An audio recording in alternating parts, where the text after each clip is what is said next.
Clone वाले अर्जुन ने जो सवाल देव से किया था वो जायज भी था और साथ ही देव को इस सवाल ने सोचने पर मजबूर भी कर दिया था।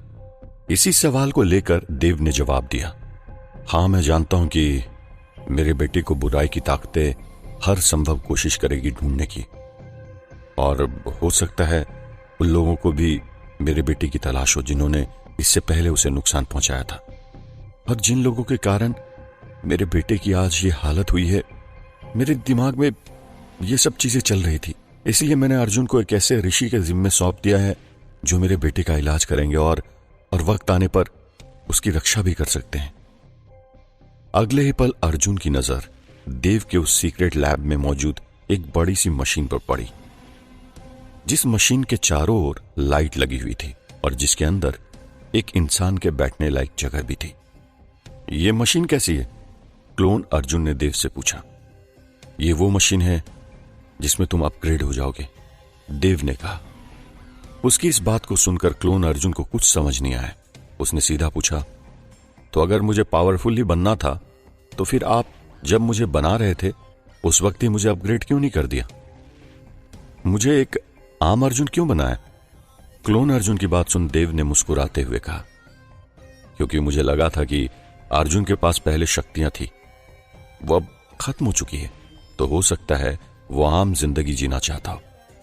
पर यहां आने पर मुझे पता चला कि ये अहंकार का आतंक, और साथ ही लोगों को परेशानी में देखा तो सोचा कि इस दुनिया के लोगों को सुपर अर्जुन की जरूरत पड़ेगी।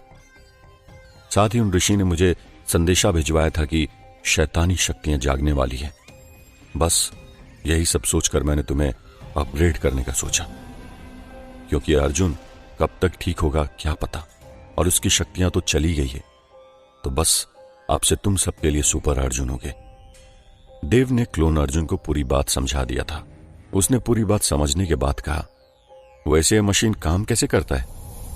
रुको मैं तुम्हें अभी समझाता हूं। ऐसा कहते ही देव ने क्लोन अर्जुन को उस मशीन के अंदर भेज दिया। इस मशीन के अंदर बैठने के लिए चेयर बनी हुई थी। क्लोन अर्जुन उस चेयर में बैठता है। जैसे ही क्लोन अर्जुन उस मशीन में मौजूद उस चेयर पर बैठता है, वैसे ही देव मशीन के डोर को बंद कर देता है, और अगले ही पल देव अपना रिमोट उठाता है और फिर रिमोट में मौजूद ग्रीन कलर के बटन को दबाता है। उस ग्रीन कलर के बटन के दबते ही क्लोन अर्जुन की पूरी बॉडी एक लोहे के सांचे में जकड़ जाती है, और फिर उस लोहे के सांचे से क्लोन अर्जुन को तेज करंट लगना शुरू होता है। यह मेरी बनाई हुई मशीन है अर्जुन, देव मशीन की तरफ देखते हुए कहता है। तकरीबन आधे घंटे तक ऐसा चलता रहता है, और आधे घंटे बाद देव मशीन का डोर ओपन करता है। डोर खुलते ही देव देखता है कि क्लोन अर्जुन अब बेहोश हो चुका है। इसीलिए अब देव इंतजार कर रहा है क्लोन अर्जुन के पूरी तरह होश में आने का। तकरीबन 1 घंटे बाद देव का इंतजार खत्म होता है और फिर क्लोन अर्जुन होश में आ जाता है। क्लोन अर्जुन के होश में आते ही देव की खुशी का ठिकाना नहीं रहता। अगले ही पल क्लोन अर्जुन मशीन से बाहर निकलता है। तभी देव देखता है कि क्लोन अर्जुन के चेहरे पर ठीक वैसा ही मास्क लगा हुआ है जैसा मास्क उसके बेटे सुपर अर्जुन के चेहरे पर लगा हुआ होता था जब उसका बेटा अर्जुन सुपर अर्जुन के रूप में होता था। अब तुम्हारे पास वो सुपर पावर आ गई है जिसके दम पर तुम अब मेरे बेटे सुपर अर्जुन की जगह लोगे और लोगों की मदद करोगे। लेकिन एक बात का ध्यान रहे, ये बात तुम्हारे और मेरे सिवा किसी और के कानों तक नहीं पहुंचनी चाहिए, देव ने क्लोन अर्जुन को समझाते हुए कहा। आप टेंशन मत लीजिए, मैं असली अर्जुन ना होकर उसका क्लोन हूं, ये मेरे और आपके सिवा किसी को भी नहीं पता चलेगी, क्लोन अर्जुन देव को भरोसा दिलाते हुए कहता है। इतने में क्लोन अर्जुन अपनी पुरानी यादों से बाहर आ जाता है जो आसमां की तरफ दिखे जा रहा था। एक तरफ क्लोन वाले अर्जुन के पास शक्तियां वापस आ गई थी, तो वहीं दूसरी ओर आकाश को अच्छे इंसान से गुस्सैल इंसान बनते हुए डॉक्टर जूल अपनी बड़ी स्क्रीन में देख रहा है।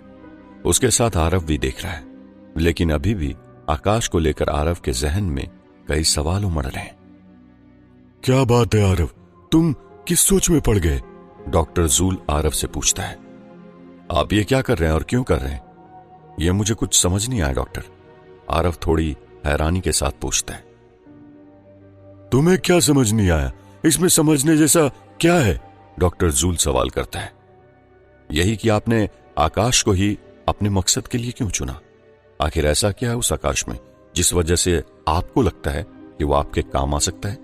आरव ने एक अहम सवाल किया। क्योंकि शायद जो मेरी नजरों ने आकाश के अंदर देखा वो शायद तुम अभी तक नहीं देख पाए हो, डॉक्टर जूल ने जवाब दिया। उसके इस जवाब से आरव चौंक गया। ऐसा आपने क्या देख लिया उस साधारण से लड़के आकाश के अंदर जो मैं अभी तक नहीं देख पाया? आरव थोड़ा चौंकते हुए बोला। अभी कुछ ही देर में मेरा नया खतरनाक क्रिएशन बुगाडो आकाश को लाने वहां उसके पास पहुंचता ही होगा, और अभी चंद ही मिनटों में तुम्हें आकाश के अंदर वो नजर आने लगेगा जो शायद तुम अभी देख नहीं पा रहे हो, डॉक्टर जूल ने फिर एक बार आरव को समझाते हुए कहा। मैं नहीं जानता डॉक्टर कि क्या आपने उस साधारण से लड़के के अंदर देखा जिस वजह से आप ऐसा बोल रहे हो। चलो देख लेते हैं आखिर क्या है उस लड़के में ऐसा जिसने the great scientist doctor joule को भी इतना कुछ सोचने पर मजबूर कर दिया। I am very excited, Aarav ने स्क्रीन की तरफ देखकर कहा। अब डॉक्टर जूल और आरव दोनों कंप्यूटर स्क्रीन पर आकाश को देख रहे हैं जो कि अभी एक सुनसान रास्ते से नीचे उतर रहा है। वो एक पहाड़ी वाला रास्ता है जहां से वो अभी अपने घर को लौट रहा है। रास्ता काफी सुनसान है और जंगल का इलाका है। रात के 10 बज चुके हैं। इस सुनसान रास्ते में ना ही कोई इंसान है और ना ही कोई जुगनू। यहां है तो बस खूंखार दहाड़। लेकिन बाग की इस खूंखार दहाड़ के बीच भी आकाश उस सुनसान रास्ते पर ऐसे चल रहा है जैसे उसे ना तो किसी का डर है और ना ही अपने सामने बाग क्या जाने की परवाह। आकाश अभी अपनी मां को याद करते हुए आगे बढ़ रहा है जो कि अब इस दुनिया में नहीं है। तभी आकाश की नजर अपने सामने जाती है। वो देखता है कि उसके सामने एक अजीब सा आदमी खड़ा है जो कि अभी उसके सामने उसकी तरफ पीठ किए हुए है, जिसका हुलिया दिखने में अजीब सा है। साथ ही उसका कद किसी आम इंसान से दोगुना है। आकाश उस विचित्र शख्स को देखकर कुछ समझ पाता। उससे पहले उस अजीब से शख्स ने अपना चेहरा आकाश की ओर घुमा दिया। यहां पर हैरानी की बात तो यह है कि वो अजीब शख्स अपनी जगह से हिला तक नहीं। बावजूद इसके सिर्फ उसका चेहरा आकाश की तरफ हो गया। वो अजीब सा शख्स और कोई नहीं बल्कि डॉक्टर जूल का ही खतरनाक क्रिएशन बुगाडो है, जिससे कि खुद डॉक्टर जूल ने आकाश के पास उसे अपने पास लाने के लिए भेजा है। आकाश आज पहली बार अपने सामने किसी ऐसे प्राणी को देख रहा है जिसका चेहरा किसी चमगादड़ की तरह है और जिसके पंख किसी ड्रैगन की तरह है। उस अजीब से जीव बुगाडो को अपने सामने देखकर आकाश हैरान है और थोड़ा बहुत डरा हुआ भी है। कौन हो तुम? आकाश ने एक डरी सहमी आवाज में पूछा। मैं कौन हूं ये तुम्हारे लिए जानना जरूरी नहीं। अभी तुम्हारे लिए यही जानना जरूरी है कि तुम्हें मेरे मालिक के पास जाना होगा। इसीलिए मैं उनका गुलाम बुगाडो तुम्हें अपने साथ ले जाने के लिए यहां आया हूं। बुगाडो ने एक अजीब सी आवाज में कहा। कौन है तुम्हारे मालिक? ये तुम किसकी बात कर रहे हो? मैं तुम्हारे साथ कहीं नहीं जाऊंगा। मैं खुद का मालिक हूं, आकाश इस बार थोड़ी हिम्मत दिखाते हुए कहता है। उसके इस जवाब को सुन बुगाडो और भी ज्यादा चिल्ला गया। तो फिर ठीक है, अगर तुम सीधे तरीके से मेरे साथ चलने को मना कर रहे हो तो अब मुझे मजबूरन तुम्हें जबरदस्ती अपने साथ ले जाना होगा, बुगाडो ने कहा। बुगाडो के इतना कहने पर आकाश की आंखों में गुस्सा छाने लगा और देखते ही देखते उसकी दोनों आंखें लाल पड़ गई। धीरे धीरे उसका पूरा शरीर लाल होने लगा और नसें बाहर उभर आई। फिर वो अपनी बड़ी बड़ी आंखों से बुगाडो को यूं देखने लगा जैसे वो किसी भी पल उसे खत्म कर देगा। और हुआ भी कुछ ऐसा ही। आकाश ने फिर एक बार अपना बड़ा सा चाकू निकाला और चाकू को लेकर बुगाडो के नजदीक चला गया। आकाश की आंखें तो लाल पड़ ही गई थी, लेकिन उसकी बॉडी में अभी भी एक अजीब सी हलचल शुरू हो गई। उसके हाथों की नसें ऊपर उठनी शुरू हो गई थी, जो कि उसकी टी शर्ट से साफ देखी जा सकती थी। अगले ही पल आकाश ने चाकू से बुगाडो के ऊपर हमला कर दिया, जिससे कि बुगाडो को थोड़ी सी चोट भी आई। हालांकि बुगाडो को इस चोट का कोई भी असर नहीं हुआ। अब बारी बुगाडो की है आकाश के ऊपर हमला करने की। इसलिए अगले पल बुगाडो आकाश के ऊपर हमला करता है, लेकिन आकाश बड़ी ही बहादुरी से बुगाडो के खूनी पंजों के वार से बचते हुए एक और अटैक बुगाडो पर करता है, जो कि इस बार भी वो चाकू से ही करता है। और फिर एक बार उस चाकू से बुगाडो के शरीर में हल्की खरोंच आ जाती है। तेरी ये मजाल, मैं तुझे खत्म कर डालूंगा, बुगाडो ने गुस्से से चिल्लाते हुए कहा। एक साधारण इंसान होने के बावजूद भी आकाश अभी बड़ी बहादुरी से बुगाडो का सामना कर रहा है, जो कि एक खतरनाक हैवान है जिसके पास अनेकों सुपर पावर मौजूद हैं।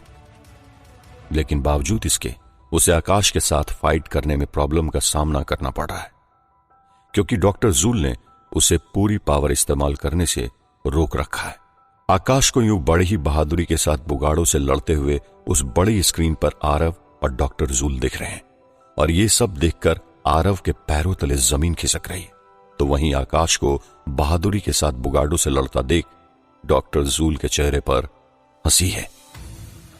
बड़ी अजीब बात है डॉक्टर, एक साधारण सा लड़का आकाश आपके खतरनाक क्रिएशन बुगाडो का इतनी बहादुरी के साथ सामना कर रहा है, लेकिन आप है कि इस बात पर भी मुस्कुरा रहे हैं। आरव ने थोड़ा चौंकते हुए डॉक्टर जूल से सवाल किया। मैंने कहा था ना तुमसे कि आकाश कोई साधारण सा इंसान नहीं। शायद अब तुम्हें तुम्हारे सारे सवालों के जवाब मिल गए होंगे कि क्यों मैं आकाश को अपने मकसद के लिए इस्तेमाल करने की बात कर रहा हूं। तुम जरा देखो उसकी आंखों में वो गुस्सा जो मेरा हथियार बनेगा, और आकाश का यही गुस्सा मुझे मेरे मकसद में कामयाब बनाएगा। एक अजीब सी हंसी हंसते हुए डॉक्टर जूल कहता है, आप ठीक कहते हैं डॉक्टर, सच में आप the great scientist doctor joule हो, और आपको लोगों को परखना बखूबी आता है, आरव जवाब में कहता है। तो वहीं दूसरी ओर आकाश अभी भी बुगाडो का सामना कर रहा है। अभी बुगाडो अपने वार से आकाश पर वार करता है तो कभी आकाश भी अपने चाकू का वार बुगाडो पर करता है। हालांकि आकाश के इन अटैक से बुगाडो पर कुछ खास असर तो नहीं होता, लेकिन बावजूद इसके उसके लिए आकाश अभी भी पहेली बना हुआ है, क्योंकि किसी इंसान के अंदर इतना साहस कि वो अकेले ही अपने दम पर किसी शैतान का सामना कर सके। लेकिन यहां तो आकाश बड़े ही बहादुरी से बुगाडो का सामना कर रहा है, और यहां तक कि उसके चेहरे पर जरा सा भी खौफ नहीं है। मुझ पर इस वक्त खून सवार है, चले जाओ यहां से, नहीं तो मैं तुम्हें भी खत्म कर दूंगा, आकाश ने बुगाडो की तरफ गुस्से से देखते हुए कहा। एक तरफ डॉक्टर जूल आकाश का यह बर्ताव देख काफी खुश है। उसे उम्मीद है कि आकाश उसके लिए तुरुप का इक्का साबित हो सकता है, जो आने वाले समय में उसे उसके मंसूबों पर कामयाब बनाकर ही छोड़ेगा। तो वहीं दूसरी ओर आकाश अभी अपने गुस्से को अपना हथियार बनाकर डॉक्टर जूल के ही एक खतरनाक क्रिएशन बुगाडो से फाइट कर रहा है। बुगाडो के साथ फाइट में धीरे धीरे वो मोड़ आ रहा है जब डॉक्टर जूल के इस क्रिएशन के आगे आकाश खुद को थका हारा और कमजोर महसूस कर रहा है। लेकिन बावजूद इसके अभी भी वो बुगाडो के अटैक से बार बार खुद को बचा रहा है, और जब भी मौका मिले वो अपने चाकू से बुगाडो की बॉडी के ऊपर अटैक कर रहा है। लेकिन बुगाडो तो भाई बुगाडो ही है, उसे भला आकाश के इन छोटे मोटे हमलों से क्या फर्क पड़ेगा। लेकिन बावजूद इसके वो आकाश को आसानी से हरा नहीं पा रहा है। आखिर वो कौन सी ताकत आ गई आकाश के अंदर, जो आकाश एक साधारण सा इंसान होने के बावजूद भी इतने बड़े शैतान का सामना कर रहा है, जिसके पास कई सारी शक्तियां भी मौजूद हैं। आरव ने डॉक्टर जूल से सवाल किया। उसके इस सवाल पर डॉक्टर जूल ने कहा, वो कहते हैं ना कि जब इंसान को खुद का ज्ञान होता है तो वो अपने आप में एक ऐसी शक्ति महसूस करता है जिसके दम पर वो दुनिया की बड़ी से बड़ी ताकत को अपने आगे झुकने पर मजबूर कर देता है। और फिर तो आकाश जन्म से ही ऐसा था। उसके जन्म के वक्त ही उसकी मां को कैंसर हुआ था। The great scientist doctor joule को सब पता है। कहते हुए डॉक्टर जूल हंसने लगता है। डॉक्टर जूल के इतना सब कुछ समझाने के बाद भी आरव के मन में सवालों का सैलाब तैर रहा है। इसलिए आरव फिर एक बार डॉक्टर जूल से सवाल करता है, आपको नहीं लगता डॉक्टर कि आकाश बुगाडो के आगे अब ज्यादा देर तक नहीं टिक पाएगा? देखिए अब वो हार रहा है, रोक लीजिए बुगाडो को, नहीं तो आकाश की मौत हो जाएगी। आरव के ये कहते ही डॉक्टर जूल हंसने लगता है। आखिर क्या होगा और कैसे आकाश बनेगा डॉक्टर जूल के लिए हुक्म का इक्का। आरव को डर था कि कहीं बुगाडो आकाश को जान से न मार दे, जिसके कारण उसने डॉक्टर जूल से सवाल किया था, पर डॉक्टर ने कहा, नहीं, ऐसा नहीं होगा। मैंने बुगाडो को आकाश को सही सलामत यहां मेरे पास लाने को कहा है। मेरा क्रिएशन सिर्फ मेरी बातों को ही फॉलो करेगा, उसकी चिंता तुम मत करो। और रहा सवाल आकाश के एक साधारण से इंसान होने का, तो यह सच है कि किसी भी पल आकाश बुगाडो के चुंगल में आ जाएगा। लेकिन मुझे एक बात समझ नहीं आई डॉक्टर, आप तो इतने बड़े साइंटिस्ट हैं, आपके पास कई सारे खतरनाक क्रिएशन पैदा करने का सुपर फार्मूला और सुपर माइंड है, लेकिन बावजूद इसके आपको आकाश के इंडिविजुअल पावर पर इतना भरोसा क्यों है? आरव ने फिर एक और सवाल डॉक्टर जूल से किया। उसके इस सवाल को सुनकर डॉक्टर जूल हंस पड़ा और बोला, वो इसीलिए क्योंकि आकाश के पास उसकी पावर नेचुरल है, और जो चीज नेचुरल होती है वो बेहद ही कारगर होती है। ये तुम भी अच्छी तरह से जानते हो। आकाश के पास उसकी नेचुरल पावर का होना, इससे आपके क्रिएशन का क्या लेना देना? आरव हैरान होते हुए पूछता है। तुम अभी बच्चे हो आरव, इसलिए तुम वो सब नहीं देख पा रहे हो जो मैंने कई साल पहले से देखा है। मैं भले ही हजारों खतरनाक क्रिएशन इजाद कर दूं अपने सुपर माइंड के दम पर, लेकिन बावजूद इसकी तुलना में किसी की नेचुरल पावर के सामने कमजोर ही नजर आऊंगा।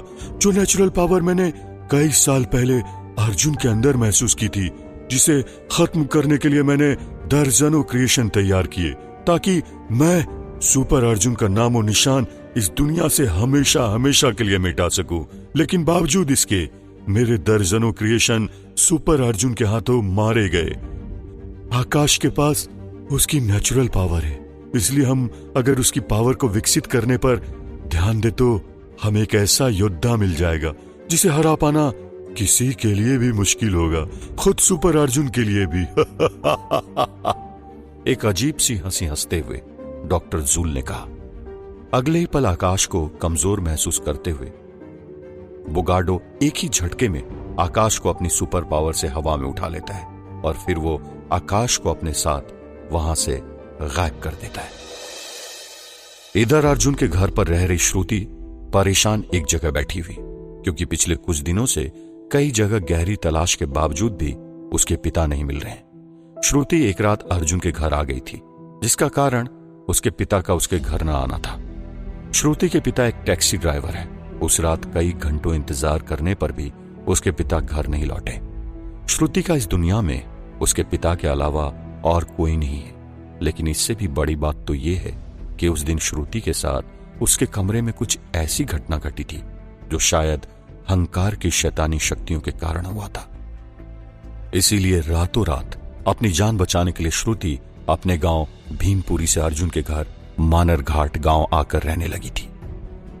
अब उस बात को एक हफ्ता बीतने को है, लेकिन अभी भी उसके पिता का कहीं भी पता नहीं चल सका। हालांकि देव और अर्जुन ने कई कोशिशें की कि श्रुति के पिता को तलाशने के लिए, लेकिन बावजूद इसके उसके पिता कहीं नहीं मिले। तभी क्लोन अर्जुन श्रुति के पास आया, क्योंकि श्रुति अभी भी अपने पिता के गम में मायूस होकर बैठी हुई। देखो, मैं जानता हूं श्रुति कि तुम अपने पिता को लेकर बहुत परेशान हो और तुम दुखी दिख भी रही हो, और तुम देख रही हो कि मैं और पापा हर रोज तुम्हारे पिता को ढूंढने की कोशिश कर रहे हैं, लेकिन कई जगह तलाशने के बाद भी हमें तुम्हारे पिता कहीं नहीं मिले, और यहां तक कि हमने तुम्हारे पिता की गुमशुदगी कंप्लेंट पुलिस से भी की है।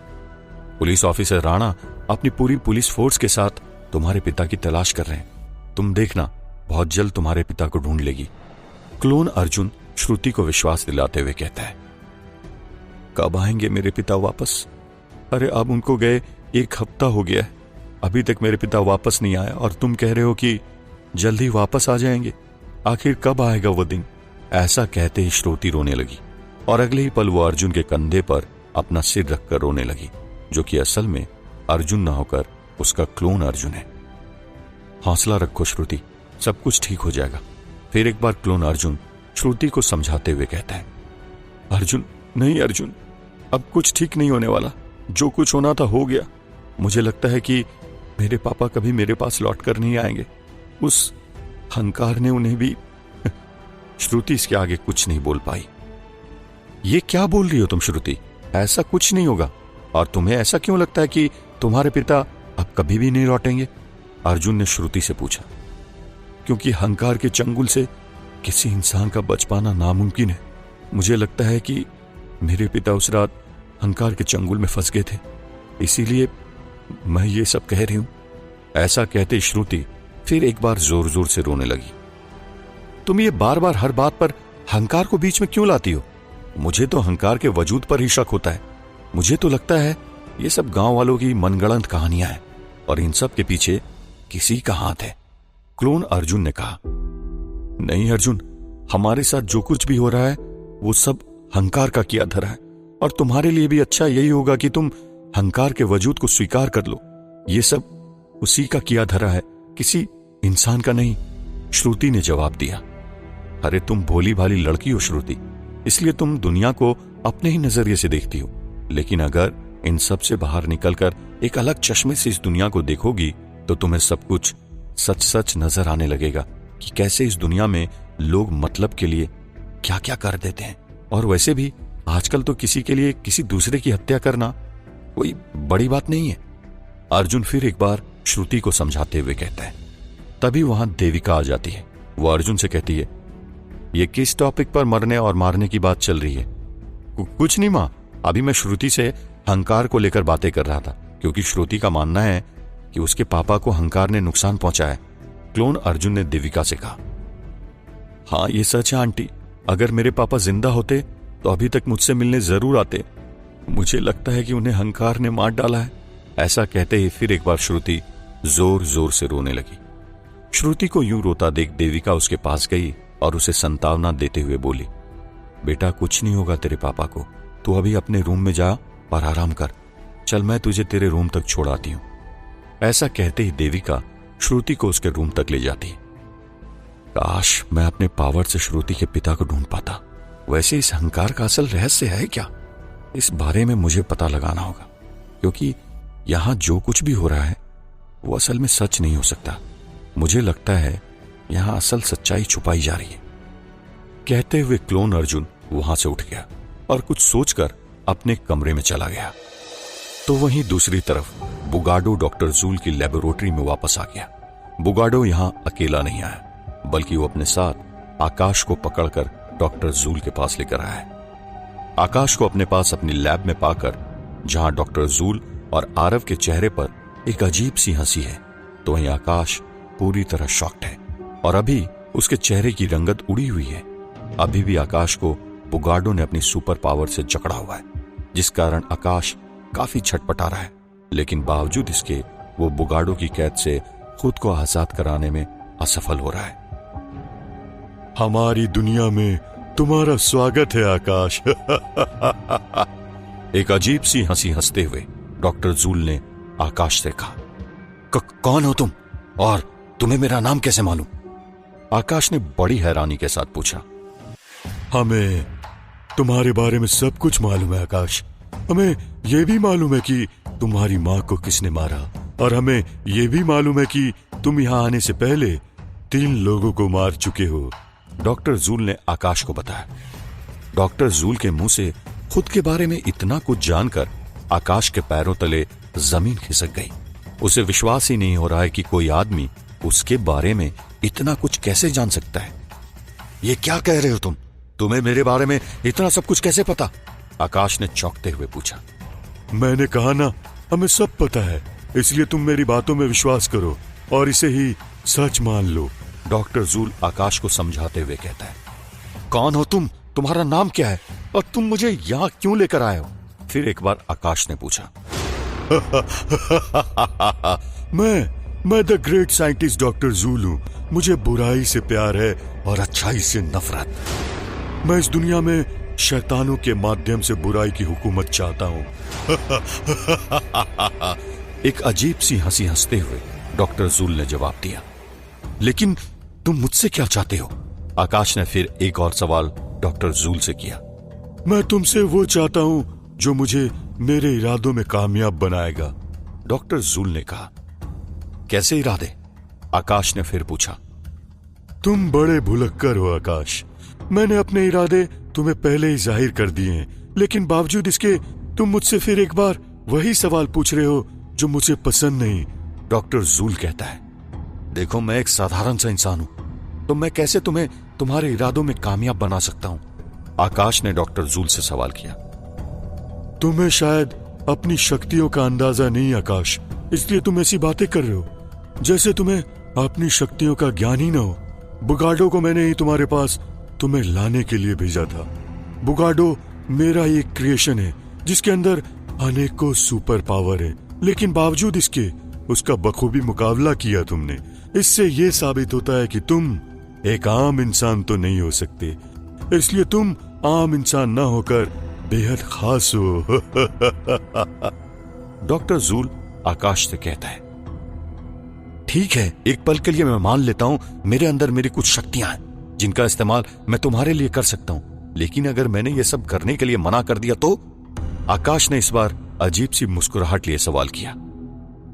तो फिर तुम्हारा वो अंजाम होगा जो तुमने कभी सपने में भी नहीं सोचा होगा। डॉक्टर जूल आकाश को धमकी देते हुए कहता है। लेकिन डॉक्टर जूल की धमकी आकाश के गुस्से की आग में घी डालने का काम करती है। उसकी आंखें अब गुस्से से लाल हो जाती है और उसके हाथों की नसें उसकी खाल से ऊपर उठने लगती है।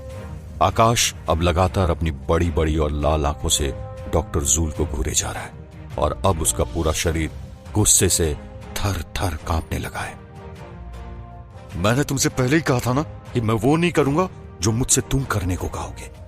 आकाश खुद की मर्जी का मालिक है, मैं किसी का गुलाम नहीं हूं। एक तेज आवाज में आकाश ने डॉक्टर जूल से कहा। अच्छा, इतना गुस्सा? मैं मानता हूं कि तुम्हारा ये गुस्सा तुम्हारी पावर है, तुम्हारी इंडिविजुअल पावर, लेकिन तुम्हारा ये गुस्सा मेरा कुछ नहीं बिगाड़ सकता, क्योंकि तुम इस बार तिनके को नहीं बल्कि पूरी की पूरी चट्टान को चुनौती दे रहे हो, जिससे टकराने पर टूटकर बिखर जाओगे तुम। एक अजीब सी हंसी हंसते हुए डॉक्टर जूल आकाश से कहता है। डॉक्टर जूल के इतना कहने पर आकाश का गुस्सा 7वें आसमान पर पहुंच जाता है। उसकी आंखों से मानो जैसे आग बह रही हो। उसका चेहरा पूरा लाल पड़ गया है और उसकी बॉडी में एक तेज हलचल होने लगती है। बुगाडो की जिस सुपर पावर ने अभी तक आकाश को बांध कर रखा था, उस सुपर पावर को एक ही झटके के साथ आकाश तोड़ देता है और अगले ही पल सुपर पावर के जाल से खुद को आजाद कर लेता है। बुगाडो की सुपर पावर के जाल से आकाश ने खुद को आजाद कर दिया है, जिसे देखकर डॉक्टर जूल समेत आरव की आंखें फटी की फटी रह जाती है। अगले ही पल आकाश का गुस्सा पहले से भी ज्यादा उफान पर आ जाता है। तभी अचानक डॉक्टर जूल की लेबोरेटरी में कुछ हलचल होने लगती है। पूरी लेबोरेटरी हिलने लगती है। ऐसा लगता है जैसे वहां कोई भूकंप आ गया हो, और यहां तक कि डॉक्टर जूल और आरव भी अपनी जगह से डगमगाने लगते हैं। लेकिन अब जो होने जा रहा है वो वाकई में सबसे अलग है, जिसकी कल्पना ना तो आरव ने की थी और ना ही डॉक्टर जूल ने। लैब में चारों तरफ बड़े बड़े कांच के बॉक्स में डॉक्टर जूल के बेजान क्रिएशन पड़े हुए हैं, जिनके अंदर अभी जान नहीं है, जिनकी संख्या यूं ही कोई 17-18 के आसपास है। लेकिन अभी अभी डॉक्टर जूल के इन बेजान क्रिएशन के बॉक्सेस में हलचल मचनी शुरू होती है और सभी बॉक्स टूटकर नीचे गिर जाते हैं, जो कि शीशे के बने हुए हैं, और उनमें मौजूद क्रिएशन अब जिंदा होने लगे हैं। वे सभी क्रिएशन अपनी जगह से हिलने लगते हैं और उनकी पूरी बॉडी एक अलग ही तरह से कंपन करने लगती है। ये सब देखकर डॉक्टर जूल और आरव हक्का बक्का रह जाते हैं, क्योंकि इन दोनों को यह अंदाजा तक नहीं था कि कभी उनकी लेबोरेटरी में कुछ ऐसा हो जाएगा जिससे वे अंदर तक हिल जाएंगे। ये क्या हो रहा है डॉक्टर? ये आकाश तो हमारी उम्मीदों से भी आगे निकला। ऐसा तो हमने कभी सोचा ही नहीं था। टेंशन में आते हुए आरव बोला। तुम नहीं जानते आरव, आज मैं कितना खुश हूं कि आज मुझे वो चाबी मिल चुकी है जो मेरी मंजिल के ताले को आसानी से खोल सकती है। डॉक्टर जूल ने एक अजीब सी हंसी हंसते हुए कहा, और तभी पूरे लैब में एक जोरदार धमाका होता है और पूरा लैब धुएं से भर उठता है। आखिर क्या करेगा डॉक्टर जूल आकाश के साथ और क्या होगा आगे?